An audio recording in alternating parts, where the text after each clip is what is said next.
Halo sahabat Andragogi, jumpa lagi dengan channel kesayangan Anda, Andragogi Channel, Gerbang Ilmu Pengetahuan, bersama saya Dr. Supriyadi MPD. Pada kesempatan kali ini kita akan membicarakan tentang bahan pedagogik yang merupakan kegiatan belajar pertama, baik itu untuk asesmen kompetensi guru atau pendidikan profesi guru. Kita akan membahas topik tentang teori belajar behavioristik dan kognitif serta penerapannya dalam pembelajaran. Pembahasan ini berada pada modul kegiatan belajar 1. Indikator hasil belajar. Setelah mempelajari kegiatan belajar 1 ini, Anda akan diharapkan dapat menjelaskan perbedaan konsep belajar menurut teori behavioristik dan teori kognitif. Yang kedua, dapat menjelaskan aplikasi teori behavioristik dalam kegiatan pembelajaran. Dan yang ketiga, juga dapat menjelaskan aplikasi teori kognitif dalam kegiatan pembelajaran. Baik, kita mulai pembahasannya. Kita awali dengan pengertian belajar menurut teori behavioristik. Belajar menurut teori behavioristik merupakan perubahan tingkah laku sebagai akibat dari adanya interaksi antara stimulus dan respon. Dengan kata lain, belajar merupakan bentuk perubahan yang dialami siswa dalam hal kemampuannya untuk bertingkah laku dengan cara yang baru sebagai hasil interaksi antara stimulus dan respon. Seseorang dianggap telah belajar tentang sesuatu jika ia dapat menunjukkan perubahan tingkah lakunya. Sebagai contoh, jika siswa belum dapat membaca Al-Quran, padahal dia sudah berusaha belajar dengan tekun dan gurunya juga sudah mengajarkan dengan keras, maka pada dasarnya dia belum dianggap belajar.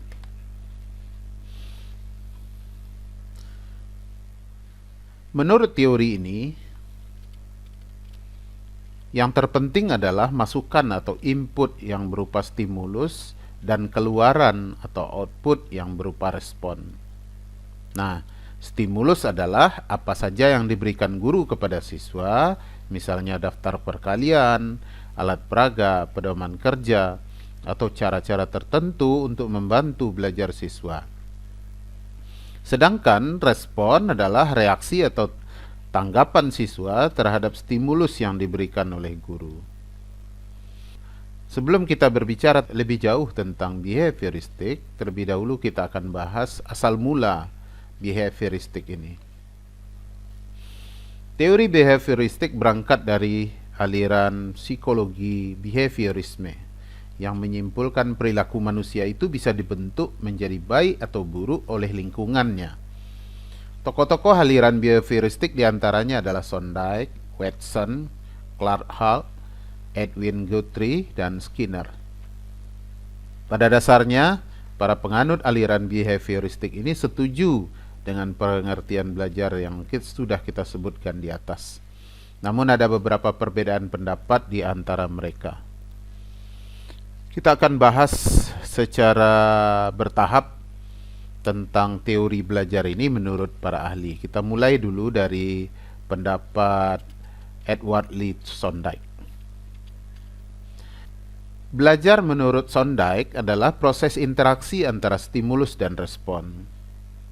Stimulus yaitu apa saja yang dapat merangsang terjadinya kegiatan belajar seperti pikiran, perasaan, atau hal-hal lain yang dapat ditangkap melalui alat indera. Sedangkan respon yaitu reaksi yang dimunculkan siswa ketika belajar, yang juga dapat berupa pikiran, perasaan, atau gerakan. Dari definisi belajar tersebut, maka menurut Sondike, perubahan tingkah laku akibat dari kegiatan belajar itu dapat berwujud konkret, yaitu yang dapat diamati, atau tidak konkret, yaitu yang tidak dapat diamati. Teori belajar Sondike ini dapat dilihat dari Gambar sederhana ini bahwa proses pembelajaran itu terjadi diawali dengan adanya stimulus, kemudian ada respon. Respon ini nanti pada akhirnya akan memberikan penguatan kepada proses yang sedang berlangsung. Teori belajar Sondike ini disebut juga dengan teori koneksionisme, karena belajar merupakan proses pembentukan koneksi-koneksi antara stimulus dan respon. Teori ini sering disebut juga dengan teori trial and error, karena dalam proses eksperimennya Sondike mengalami proses trial and error berkali-kali sampai ditemukan teori yang dapat disimpulkannya. Untuk teori ini, Sondike melakukan eksperimen menggunakan hewan, terutama kucing, untuk mengetahui fenomena belajar. Sondike memulai mempelajari pembelajaran dengan serangkaian eksperimen yang dilakukannya terhadap hewan. Hewan-hewan yang berada pada situasi yang bermasalah mencoba untuk mencapai tujuannya, misalnya mendapatkan makanan, mencapai tempat yang dituju. Dari banyaknya respon yang mereka lakukan, mereka memilih satu, menjalankannya dan menerima akibatnya. Makin sering mereka membuat respon terhadap sesuatu stimulus, maka makin kuat respon tersebut menjadi terkoneksi dengan stimulus tersebut. Koneksi-koneksi terbentuk secara mekanis melalui perulangan. Persepsi dari pikiran sadar tidak diperlukan. Sondike menyadari bahwa pembelajaran manusia lebih kompleks karena manusia terlibat dalam tipe-tipe pembelajaran lainnya yang memerlukan pengkoneksian ide-ide, analisis, dan pembelajaran. Secara garis besar, teori koneksionisme Sondike dapat dijelaskan dengan suatu kesimpulan bahwa belajar dapat terjadi dengan dibentuknya hubungan, atau ikatan, atau asosiasi, atau koneksi netral yang kuat antara stimulus dan respon. Untuk dapat mencapai hubungan antara stimulus dan respon ini, perlu adanya kemampuan untuk memilih respon yang tepat, serta melalui usaha-usaha atau percobaan-percobaan yang kita sebut dengan trial tadi, dan kegagalan-kegagalan yang kita sebut dengan error tadi terlebih dahulu. Ciri-ciri belajar dengan trial and error. Pertama, ada motif pendorong aktivitas. Kemudian ada berbagai respon terhadap situasi. Ketiga, ada eliminasi respon-respon yang gagal dan salah. Kemudian yang keempat, ada kemampuan reaksi-reaksi mencapai tujuan. Ide-ide dasar Sondike mengenai pembelajaran diwujudkan dalam hukum latihan dan akibat.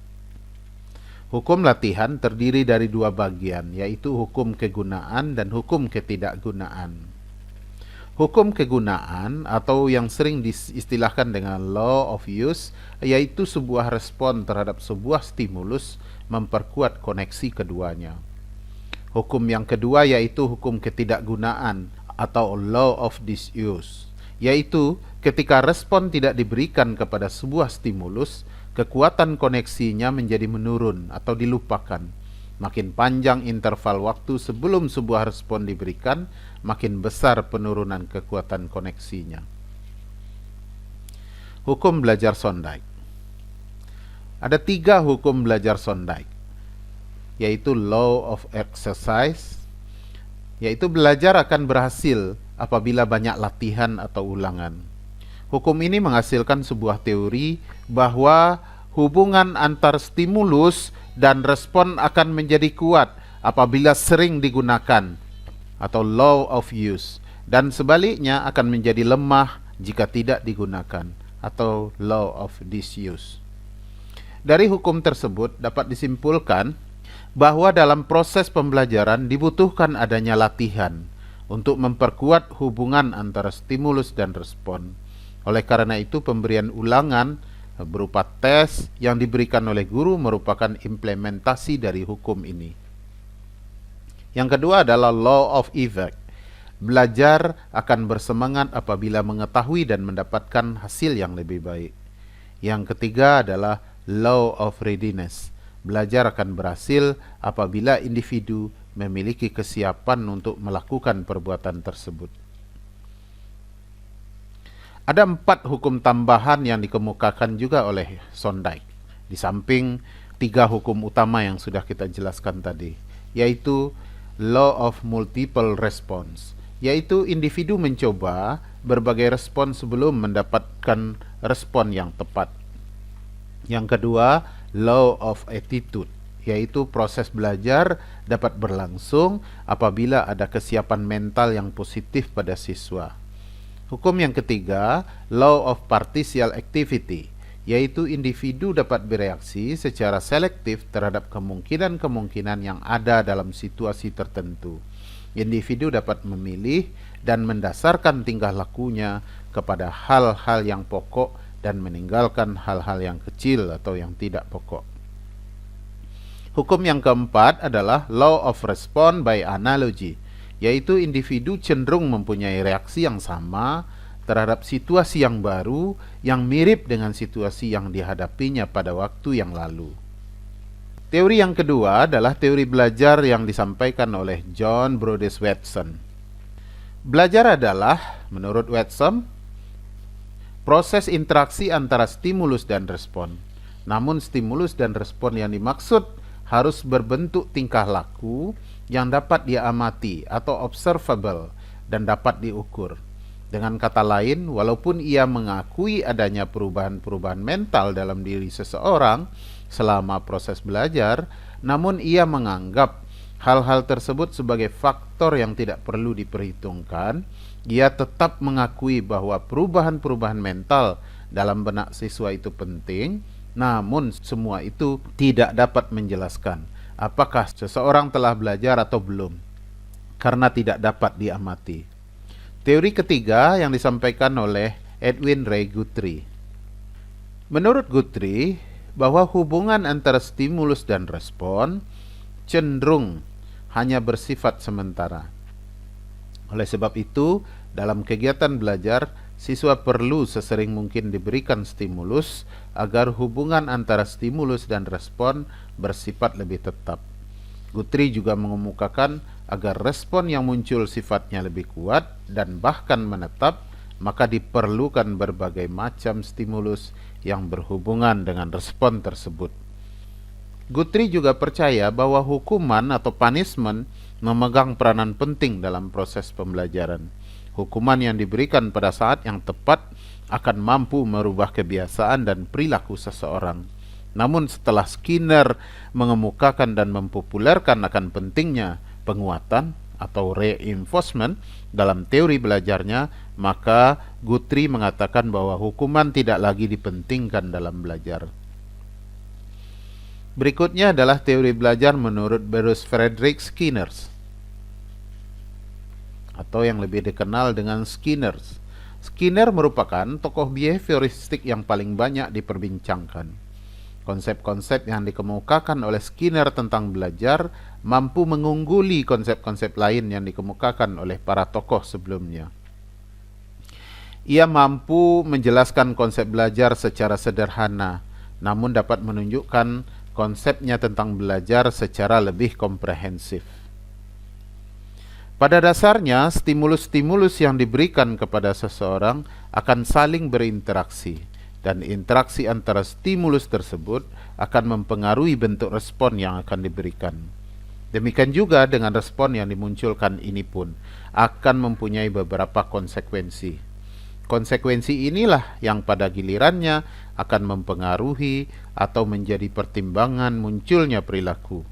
Oleh sebab itu, untuk memahami tingkah laku seseorang secara benar, perlu terlebih dahulu memahami hubungan antara stimulus satu dengan yang lainnya, serta memahami respon yang mungkin dimunculkan dan berbagai konsekuensi yang mungkin akan timbul sebagai akibat dari respon tersebut. Skinner juga mengemukakan bahwa dengan menggunakan perubahan-perubahan mental sebagai alat untuk menjelaskan tingkah laku hanya akan menambah rumitnya masalah, sebab setiap alat yang digunakan perlu penjelasan lagi. Demikian seterusnya. Program-program pembelajaran seperti teaching machine, pembelajaran terprogram, modul, dan program-program pembelajaran lain yang berpijak pada konsep hubungan stimulus dan respon serta mementingkan faktor-faktor penguat atau yang disebutnya sebagai reinforcement merupakan program-program pembelajaran yang menerapkan teori belajar yang dikemukakan oleh Skinner sini. Reinforcement atau penguatan bisa juga digunakan untuk menguatkan atau melemahkan hubungan antara stimulus dan respon. Ada namanya penguatan positif atau positive reinforcement, bisa diberikan dalam bentuk pujian, dukungan, atau hadiah dengan tujuan untuk menguatkan hubungan antar stimulus dan respon.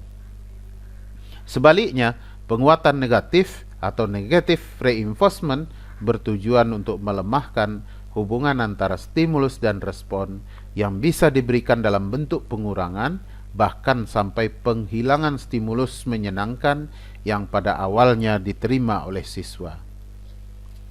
Berikutnya adalah kita bahas tentang kelemahan-kelemahan teori behavioristik.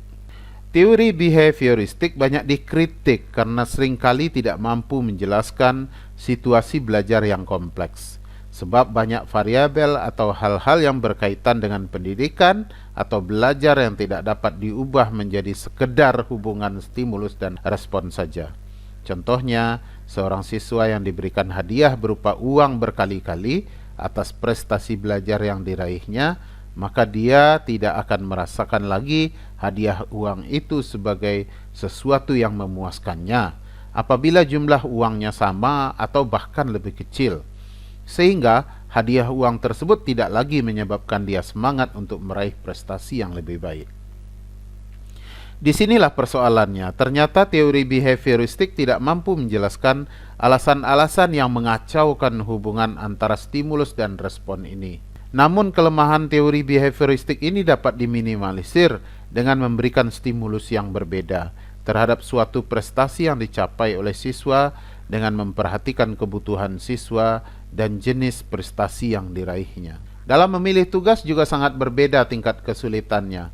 Pandangan behavioristik hanya mengakui adanya stimulus dan respon yang dapat diamati.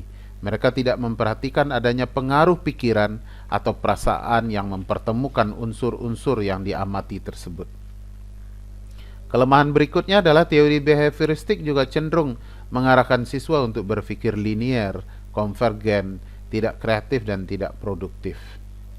Lalu bagaimana pendapat Skinner terhadap hukuman? Skinner dan tokoh-tokoh lain pendukung teori behavioristik memang tidak menganjurkan digunakannya hukuman dalam kegiatan belajar. Namun apa yang mereka sebut dengan penguatan negatif atau negative reinforcement cenderung membatasi siswa untuk bebas berpikir dan berimajinasi.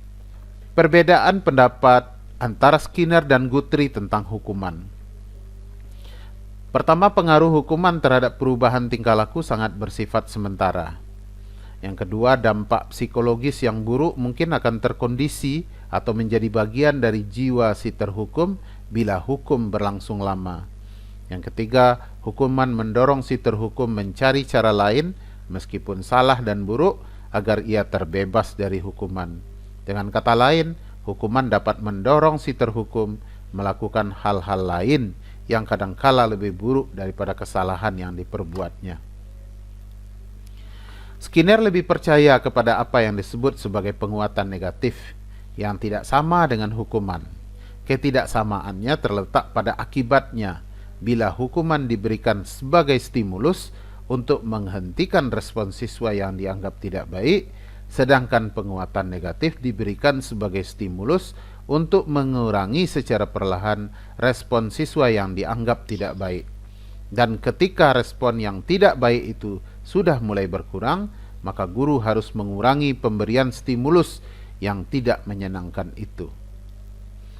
Lalu aplikasi teori behavioristik dalam kegiatan pembelajaran adalah, prinsip penerapannya adalah pertama, pemberian ulangan atau tes yang diperlukan dalam pembelajaran untuk melatih siswa dalam memahami hubungan antara pertanyaan dengan jawaban atau hubungan antara masalah dengan solusinya. Atau yang kedua, dalam pembelajaran perlu adanya proses pengulangan atau yang disebut dengan repetition materi karena dapat membentuk pembiasaan. Yang ketiga adalah pemberian stimulus yang menyenangkan terhadap tindakan baik siswa.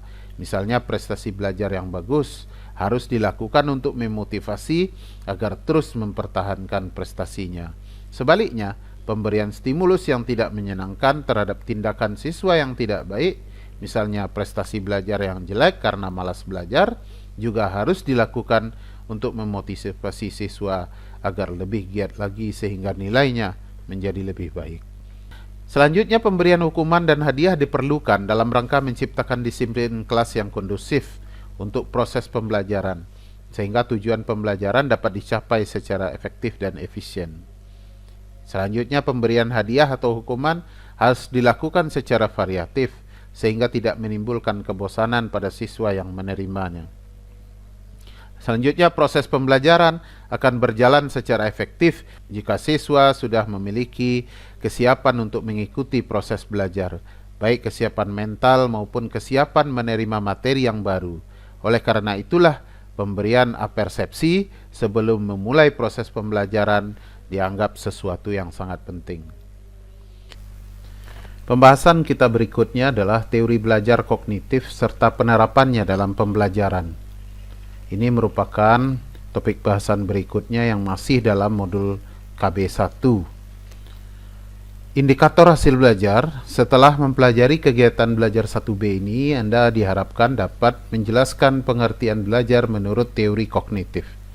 Yang kedua, dapat membandingkan teori belajar menurut ahli, yaitu dalam hal ini kita akan bahas pendapat Piaget, pendapat Brunner, pendapat Ausubel, dan pendapat Gage. Kemudian yang ketiga, dapat menjelaskan aplikasi teori kognitif dalam kegiatan pembelajaran. Baiklah, kita mulai dulu dari pengertian belajar menurut teori kognitif. Belajar menurut teori kognitif. Teori ini lebih mementingkan proses belajar daripada hasil belajarnya. Para penganut aliran kognitif mengatakan bahwa belajar tidak sekedar melibatkan hubungan antara stimulus dan respon saja, tetapi lebih dari itu, belajar dengan teori kognitif melibatkan proses berpikir yang sangat kompleks. Model belajar kognitif mengatakan bahwa tingkah laku seseorang ditentukan oleh persepsi serta pemahamannya terhadap situasi yang berhubungan dengan tujuan belajarnya. Belajar merupakan perubahan persepsi dan pemahaman yang tidak selalu dapat terlihat sebagai tingkah laku yang nampak. Teori kognitif juga menekankan bahwa bagian-bagian dari suatu situasi saling berhubungan dengan seluruh konteks situasi tersebut. Memisah-misahkan atau membagi-bagi situasi materi pelajaran menjadi komponen-komponen yang kecil-kecil dan mempelajarinya secara terpisah-pisah akan kehilangan makna. Teori ini berpandangan bahwa belajar merupakan suatu proses internal yang mencakup ingatan, retensi, pengolahan informasi, emosi, dan aspek-aspek kejiwaan lainnya. Belajar menurut teori ini merupakan aktivitas yang melibatkan proses berpikir yang sangat kompleks. Proses belajar terjadi antara lain mencakup pengaturan stimulus yang diterima dan menyesuaikannya dengan struktur kognitif yang sudah dimiliki dan terbentuk di dalam pikiran seseorang berdasarkan pemahaman dan pengalaman-pengalaman sebelumnya. Pada dasarnya, belajar adalah suatu proses usaha yang melibatkan aktivitas mental yang terjadi dalam diri manusia sebagai akibat dari proses interaksi aktif dengan lingkungannya untuk memperoleh suatu perubahan dalam bentuk pengetahuan, pemahaman, tingkah laku, keterampilan, dan nilai sikap yang bersikap relatif dan berbekas. Kognitivisme mengakui pentingnya faktor individu dalam belajar tanpa meremehkan faktor eksternal atau lingkungan. Bagi kognitivisme, belajar merupakan interaksi antara individu dan lingkungannya, dan hal itu terjadi secara terus-menerus sepanjang hayatnya. Kognisi adalah sebuah perabot dalam benak kita yang merupakan pusat penggerak berbagai kegiatan manusia. Mengenali lingkungan, melihat berbagai masalah, menganalisis berbagai masalah, mencari informasi baru, menarik kesimpulan, dan sebagainya. Dalam praktek pembelajaran, teori kognitif antara lain tampak dalam rumusan-rumusan seperti tahapan-tahapan perkembangan yang dikemukakan oleh Piaget, Advanced Organizer oleh Ausubel, pemahaman konsep oleh Brunner, hierarki belajar oleh Geek, web teaching oleh Norman, dan sebagainya. Baiklah, kita akan mempelajari bagaimana teori belajar kognitif menurut para ahli. Teori perkembangan pertama yang dibahas adalah teori yang disampaikan oleh Jean Piaget. Piaget adalah seorang tokoh psikologi kognitif yang besar pengaruhnya terhadap perkembangan pemikiran pakar kognitif lainnya. Menurut Piaget, perkembangan kognitif merupakan suatu proses genetik, yaitu suatu proses yang didasarkan atas mekanisme biologis perkembangan sistem saraf. Dengan makin bertambahnya umur seseorang, maka makin kompleks susunan sel sarafnya dan makin meningkat pula kemampuannya. Ketika individu berkembang menuju kedewasaan, akan mengalami adaptasi biologi dengan lingkungannya yang akan menyebabkan adanya perubahan-perubahan kualitatif di dalam struktur kognitifnya. Piaget tidak melihat perkembangan kognitif sebagai sesuatu yang dapat didefinisikan secara kuantitatif. Kita dapat melihat bahwa konsep pemikiran Piaget itu dalam gambaran seperti ini. Ada proses perkembangan kognitif anak sangat berbeda dari orang dewasa. Kemudian anak-anak berubah melalui 4 tahap perkembangan secara otonom dan mandiri. Terus guru harus memberikan tugas yang sesuai dengan tahapan perkembangan anak dan memelihara kemandirian berpikir dan kreativitas. Terakhir akan tercapai tujuan akhir dari pendidikan adalah menciptakan manusia yang dapat membuat sesuatu yang baru. Jadi dengan demikian dapat kita ambil kesimpulan bahwa konsep pemikiran Piaget itu tujuan akhirnya adalah manusia dapat menciptakan atau dapat membuat sesuatu yang baru. Bagaimana seseorang memperoleh kecakapan intelektual pada umumnya akan berhubungan dengan proses mencari keseimbangan antara apa yang mereka rasakan dan mereka ketahui dengan apa yang mereka lihat pada suatu fenomena baru sebagai pengalaman atau persoalan. Piaget berpendapat bahwa proses adaptasi mempunyai 2 bentuk dan terjadi secara simultan, yaitu asimilasi dan akomodasi. Asimilasi adalah proses perubahan apa yang dipahami sesuai dengan struktur kognitif yang ada sekarang. Sementara akomodasi adalah proses perubahan struktur kognitif sehingga dapat dipahami. Asimilasi dan akomodasi akan terjadi apabila seseorang mengalami konflik kognitif atau suatu ketidakseimbangan antara apa yang telah diketahui dengan apa yang dilihat atau dialaminya sekarang. Lebih lanjut, Piaget berpendapat bahwa proses belajar akan terjadi jika mengikuti tahap-tahap asimilasi, akomodasi, dan ekuilibrasi atau penyeimbangan. Proses asimilasi merupakan proses pengintegrasian atau penyatuan informasi baru ke dalam struktur kognitif yang telah dimiliki oleh individu. Proses akomodasi merupakan proses penyesuaian struktur kognitif ke dalam situasi yang baru. Sedangkan proses ekuilibrasi adalah penyesuaian kesinambungan antara asimilasi dan akomodasi. Agar seseorang dapat terus mengembangkan dan menambah pengetahuannya, sekaligus menjaga stabilitas mental dalam dirinya, maka diperlukan proses penyeimbangan. Proses penyeimbangan yaitu menyeimbangkan antara lingkungan luar dengan struktur kognitif yang ada di dalam diri seorang manusia. Proses inilah yang disebut dengan proses ekuilibrasi.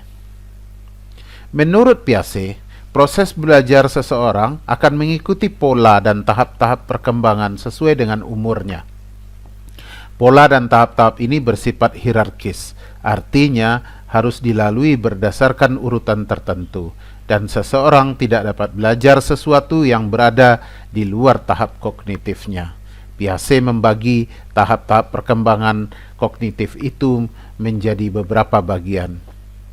Pertama, ada tahap sensori motorik, yaitu umur 0 sampai 2 tahun. Pertumbuhan kemampuan anak tampak dari kegiatan motorik dan persepsinya yang sederhana. Ciri pokok perkembangan berdasarkan tindakan dan dilakukannya langkah demi langkah. Tahap kedua disebut dengan tahap pre-operasional, yaitu terjadi pada umur 2 sampai 7 atau 8 tahun. Ciri pokok perkembangan pada tahap ini adalah pada penggunaan simbol atau bahasa tanda dan mulai berkembangnya konsep-konsep intuitif. Tahap ini dibagi menjadi dua, yaitu tahap pre-operasional dan intuitif. Kita coba lihat, tahap ini dibagi menjadi dua. Tahap pre-operasional terjadi pada umur 2 sampai 4 tahun. Pada tahap ini, anak telah mampu menggunakan bahasa dalam mengembangkan konsepnya, walaupun masih sangat sederhana sehingga sering terjadi kesalahan dalam memahami objek. Tahap kedua dalam tahap pre-operasional ini adalah tahap intuitif, terjadi antara umur 4 sampai 7 tahun atau 8 tahun. Pada tahap ini, anak telah mendapatkan pengetahuan berdasarkan pada kesan yang agak abstrak. Dalam menarik kesimpulan sering tidak diungkapkan dengan kata-kata. Oleh sebab itu, pada usia ini, anak telah dapat mengungkapkan isi hatinya secara simbolik, terutama bagi mereka yang memiliki pengalaman yang luas. Tahap ketiga dari perkembangan kognitif adalah tahap operasional konkret, yaitu terjadi antara umur 7 atau 8 sampai 11 atau 12 tahun. Ciri pokok perkembangan pada tahap ini adalah anak sudah mulai menggunakan aturan-aturan yang jelas dan logis dan ditandai adanya reversible dan kekekalan. Anak telah memiliki kecakapan berpikir logis, akan tetapi hanya dengan benda-benda yang bersifat konkret. Operasional adalah suatu tipe tindakan untuk memanipulasi objek atau gambaran yang ada di dalam dirinya. Karenanya, kegiatan ini memerlukan proses transformasi informasi ke dalam dirinya sehingga tindakannya lebih efektif. Anak sudah tidak perlu coba-coba dan membuat kesalahan karena anak sudah dapat berpikir dengan menggunakan model kemungkinan dalam melakukan kegiatan. Kemudian tahap keempat disebut dengan operasional formal, yaitu terjadi antara umur 11 atau 12 hingga 18 tahun. Ciri pokok perkembangan pada tahap ini adalah anak sudah mampu berpikir abstrak dan logis dengan menggunakan pola berpikir kemungkinan-kemungkinan yang dilatih pada tahap sebelum ini. Model berpikir ilmiah dengan tipe hipotetiko, deduktif, dan induktif sudah mulai dimiliki anak, dengan kemampuan menarik kesimpulan, menafsirkan, dan mengembangkan hipotesa. Pada tahap ini mula-mula Piaget percaya bahwa sebagian remaja mencapai formal operation paling lambat pada usia 15 tahun. Tetapi berdasarkan penelitian maupun studi selanjutnya menemukan bahwa banyak siswa bahkan mahasiswa walaupun usianya telah melampaui belum dapat melakukan formal operation. Teori berikutnya adalah teori belajar menurut Jerome Bruner. Bruner menekankan adanya pengaruh kebudayaan terhadap tingkah laku seseorang. Dengan teorinya yang disebut dengan pre-discovery learning, dia mengatakan bahwa proses belajar akan berjalan dengan baik dan kreatif jika guru memberikan kesempatan kepada siswa untuk menemukan suatu konsep, teori, aturan, atau pemahaman melalui contoh-contoh yang dijumpai dalam kehidupannya. Menurut Bruner, perkembangan kognitif seseorang dapat ditingkatkan dengan cara menyusun materi pelajaran dan menyajikannya sesuai dengan tahap perkembangan orang tersebut.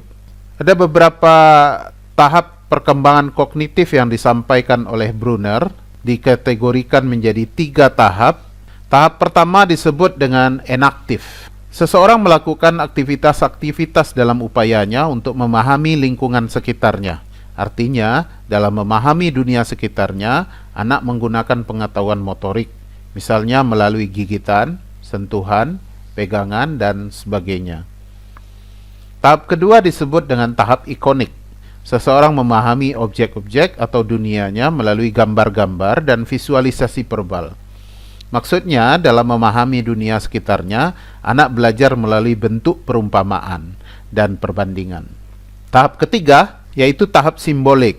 Tahap simbolik adalah seseorang telah mampu memiliki ide-ide atau gagasan-gagasan abstrak yang sangat dipengaruhi oleh kemampuannya dalam berbahasa dan logika. Dalam memahami dunia sekitarnya, anak belajar melalui simbol-simbol bahasa, logika, matematika, dan sebagainya. Komunikasinya dilakukan dengan menggunakan banyak sistem simbol.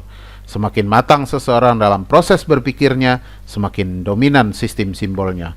Meskipun begitu, tidak berarti seseorang tidak lagi menggunakan sistem enaktif dan ikonik. Penggunaan media dalam kegiatan pembelajaran merupakan salah satu bukti masih diperlukannya sistem enaktif dan ikonik dalam proses pembelajaran orang dewasa sekalipun. Menurut Brunner, perkembangan kognitif seseorang dapat ditingkatkan dengan cara menyusun materi pelajaran dan menyajikannya sesuai dengan tahap perkembangan orang tersebut. Gagasannya mengenai kurikulum spiral atau spiral kurikulum sebagai suatu cara mengorganisasikan materi pelajaran tingkat makro, menunjukkan cara mengurutkan materi pelajaran mulai dari mengajarkan materi secara umum, kemudian secara berkala kembali mengajarkan materi yang sama dengan cakupan yang lebih rinci. Pendekatan penataan materi dari umum ke rinci yang dikemukakannya dalam model kurikulum spiral merupakan bentuk penyesuaian antara materi yang dipelajari dengan tahap perkembangan kognitif orang untuk belajar. Pemikiran-pemikiran Brunner dapat digambarkan sebagai berikut. Seperti gambar ini terlihat bahwa siswa belajar melalui pengalaman aktif, atau perintah pada siswa bukan memberitahu mereka tentang sesuatu, akan tetapi mendorong mereka untuk bisa berpartisipasi. Itu sama-sama masuk ke tahap siswa memperoleh pengetahuan melalui penggunaan alasan dengan mengkonstruksikan arti dari informasi yang telah mereka terima, lalu akan menjadi proses informasi, disebut dengan proses informasi. Jadi menjadi tahu merupakan sebuah proses, bukan sebuah produk. Teori belajar berikutnya yang disampaikan oleh David Ausubel. Teori-teori belajar yang ada selama ini masih banyak menekankan pada belajar asosiatif atau belajar menghafal. Belajar demikian tidak banyak bermakna bagi siswa. Belajar seharusnya merupakan asimilasi yang bermakna bagi siswa. Materi yang dipelajari diasimilasikan dan dihubungkan dengan pengetahuan yang telah dimiliki siswa dalam bentuk struktur kognitif. Menurut Ausubel, belajar dapat diklasifikasikan ke dalam dua dimensi. Dimensi pertama berhubungan dengan cara informasi atau materi pelajaran yang disajikan pada siswa melalui penerimaan atau penemuan. Dimensi kedua menyangkut cara bagaimana siswa dapat mengaitkan informasi itu pada struktur kognitif yang telah ada, yang meliputi fakta, konsep, dan generalisasi yang telah dipelajari dan diingat oleh siswa pada level pendidikan sebelumnya. Pada tingkat pertama dalam belajar, informasi dapat dikomunikasikan pada siswa dalam bentuk belajar penerimaan yang menyajikan informasi itu dalam bentuk final, ataupun dalam bentuk belajar penemuan yang mengharuskan siswa untuk menemukan sendiri sebagian atau seluruh materi yang diajarkan. Dalam tingkatan kedua, siswa menghubungkan atau mengaitkan informasi itu pada pengetahuan yang telah dimilikinya berdasarkan pengalaman dalam hidupnya. Maka dalam hal ini akan terjadi belajar bermakna. Bagi Ausubel, belajar bermakna merupakan suatu proses dikaitkannya informasi baru pada konsep-konsep yang relevan yang terdapat dalam struktur kognitif seseorang. Dalam belajar bermakna, informasi baru A, B, C dikaitkan pada konsep relevan dalam struktur kognitif siswa yang sudah ada sebelumnya. Jadi disebut dengan subsum A, B, C. Menurut Ausubel, ada 3 kebaikan dalam belajar bermakna, yaitu informasi yang dipelajari secara bermakna lebih lama dapat diingat. Yang kedua, informasi yang tersembunyi berakibatkan pada peningkatan diferensiasi dari subsum-subsum. Jadi memudahkan proses belajar berikutnya untuk materi belajar yang mirip. Yang ketiga, informasi yang dilupakan sesudah subsum tadi akan mempermudah belajar hal-hal yang mirip walaupun telah terjadi lupa. Sedangkan Belajar hafalan akan terjadi bila dalam struktur kognitif seseorang tidak terdapat konsep-konsep relevan atau subsum-subsum relevan. Informasi baru dipelajari secara hafalan dan tidak ada usaha untuk mengasimilasikan pengetahuan baru pada konsep-konsep relevan yang sudah ada dalam struktur kognitif siswa. Dikatakan bahwa pengetahuan di organisasi dalam ingatan seseorang dalam struktur yang hierarkis. Ini berarti bahwa pengetahuan yang lebih umum, inklusif, dan abstrak membawahi pengetahuan yang lebih spesifik dan konkret. Demikian juga pengetahuan yang lebih umum dan abstrak yang diperoleh lebih dulu oleh seseorang akan dapat memudahkan perolehan pengetahuan baru yang lebih rinci. Gagasan mengenai cara mengurutkan materi pelajaran dari umum ke khusus, dari keseluruhan ke rinci, yang sering disebut sebagai subsumptive sequence, menjadikan belajar lebih bermakna bagi siswa. Advanced Organizer yang juga dikembangkan oleh Ausubel merupakan penerapan konsepsi tentang struktur kognitif di dalam merancang pembelajaran. Penggunaan Advanced Organizer sebagai kerangka isi akan dapat meningkatkan kemampuan siswa dalam mempelajari informasi baru, karena merupakan kerangka dalam bentuk abstraksi atau ringkasan konsep-konsep dasar tentang apa yang dipelajari dan hubungannya dengan materi yang telah ada dalam struktur kognitif siswa. Jika ditata dengan baik, Advanced Organizer akan memudahkan siswa mempelajari materi pelajaran yang baru, serta hubungannya dengan materi yang sudah dipelajarinya. Berdasarkan pada konsepsi organisasi kognitif, seperti yang dikemukakan oleh Ausubel tersebut, dikembangkan pula oleh para pakar teori kognitif suatu model yang lebih eksplisit yang sering disebut dengan skemata. Sebagai struktur organisasional, skemata berfungsi untuk mengintegrasikan unsur-unsur pengetahuan yang terpisah-pisah atau sebagai tempat untuk mengaitkan pengetahuan baru. Skemata memiliki fungsi asimilatif, artinya bahwa skemata berfungsi untuk mengasimilasikan pengetahuan baru ke dalam hierarki pengetahuan yang secara progresif, lebih rinci dan spesifik dalam struktur kognitif seseorang.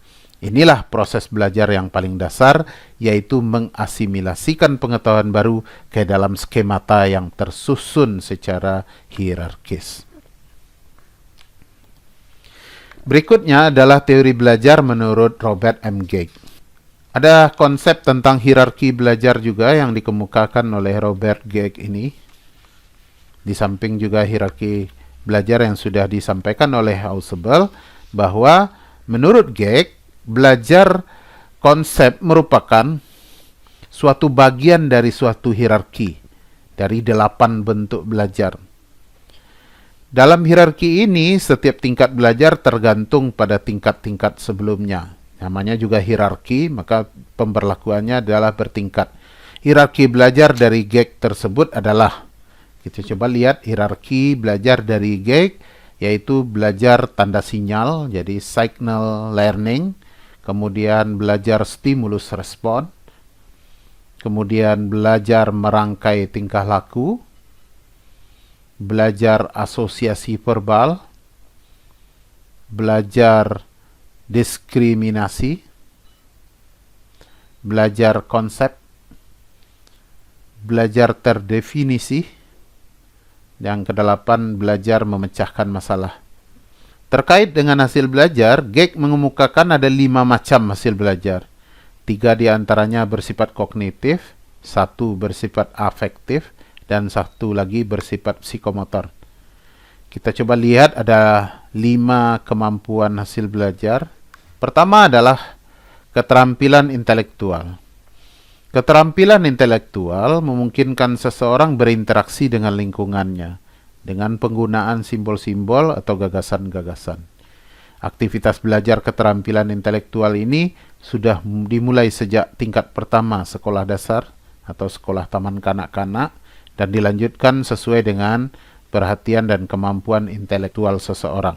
Yang kedua adalah strategi kognitif. Strategi kognitif yang dikemukakan oleh Gegg adalah Suatu keterampilan intelektual khusus yang mempunyai kepentingan tertentu bagi belajar dan berpikir. Strategi kognitif adalah suatu keterampilan intelektual khusus yang mempunyai kepentingan tertentu bagi belajar dan berpikir. Strategi kognitif dikelompokkan sesuai dengan fungsinya. Yang ketiga, kita lihat ada sikap. Sikap merupakan pembawaan yang dapat dipelajari dan dapat mempengaruhi perilaku seseorang terhadap benda, kejadian-kejadian, atau makhluk hidup lainnya. Sekelompok sikap yang penting ialah sikap kita terhadap orang lain. Oleh karena itu, Geek juga memperhatikan bagaimana siswa memperoleh sikap-sikap sosial tertentu. Selanjutnya adalah informasi verbal. Informasi verbal juga disebut pengetahuan verbal.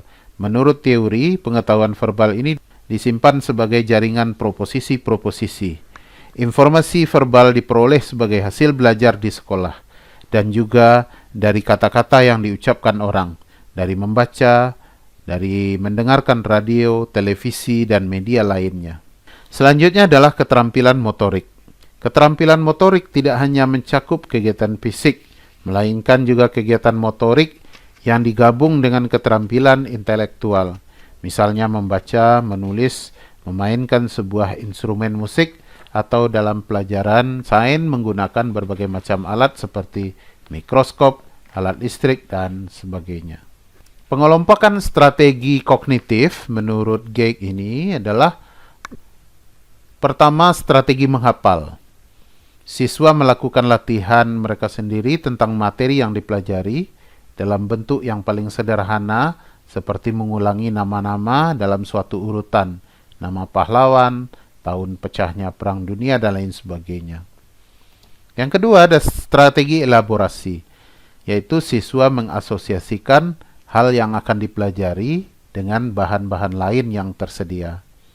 Selanjutnya, strategi pengaturan, yaitu menyusun materi yang akan dipelajari ke dalam suatu kerangka teratur, merupakan teknik dasar strategi ini.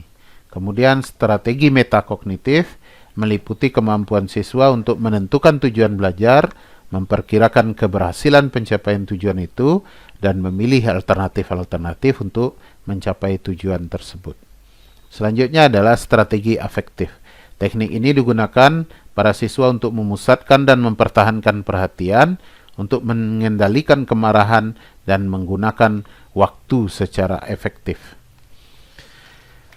Bahasan kita selanjutnya tentang aplikasi teori belajar kognitif dalam pembelajaran.